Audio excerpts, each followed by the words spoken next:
the guy who worked a lot in China and how he explained how the distribution works in China. And I think that you would never have known that had you have not had the experience of working there. It was really honest advice. That was brilliant and just a really good takeaway if we ever expand into China, or also our brands too. The time it takes to get onto a marketplace, to find the correct marketplace, sign the best deal, is a challenge that a lot of brand owners and business people go through, was reassuring to us because it helped us to understand that actually it's an industry-wide issue. People probably underestimate the scale of the challenge breaking into Amazon and marketplaces, which has become more challenging over recent years.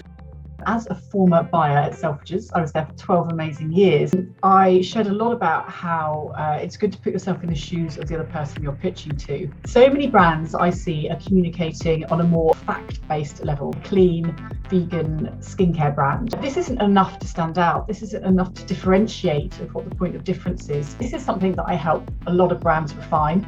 So having a buyer in the room give her opinion about what the big retailer we were discussing with might say was actually very good for us because it was an angle we hadn't expected or we hadn't thought about. Buyers are very time poor, so the airtime that you get with them can be quite short. When I was at Selfridges, I was looking after almost 400 brands. So I was really passionate about sharing this at the event. In terms of retailers thinking, well, you've got your products on Amazon, so we're not going to stock them. We're a bit behind the times, certainly compared to the US. Some retailers are kind of looking at what's going on Amazon to get an understanding of what's working and what's not.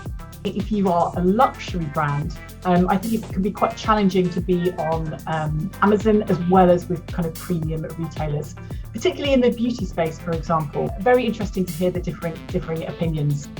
The disagreements or the differences of opinion made for a better discussion because you had the brands, the industry sides, and the people who work for companies there together.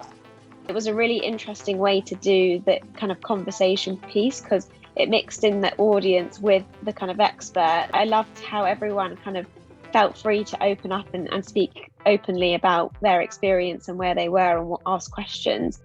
Leon in particular structured it well in terms of, posing certain questions around the room. Speaking with people that you knew you were going to ask questions beforehand really helped the flow of discussions because you knew kind of what you wanted to get out of people. I got so much more out of it, I guess, than a normal panel event or just going and listening to a speaker. When I saw the invite event description, I didn't necessarily know what to expect, and I also didn't believe it could work. I think having the industry experts and the brands that was very helpful. It was a very new format for me, and I think it was one of the best formats I've had in terms of going to events. I love the Upper Clash event. Leon does a really great job of kind of curating the audience for brand founders, people leading businesses, other service-based industries. They're great connections for me to be able to refer them to the clients that I'm working with as they're looking to scale. And it was a great networking opportunity for me because I connected with a few people afterwards whom I'm still in conversations with, and I'm sure there's going to be some partnership opportunities from meeting those people, which you wouldn't get at a trade show or, an event where there's 1,000 people. A really good job of bringing really interesting people together.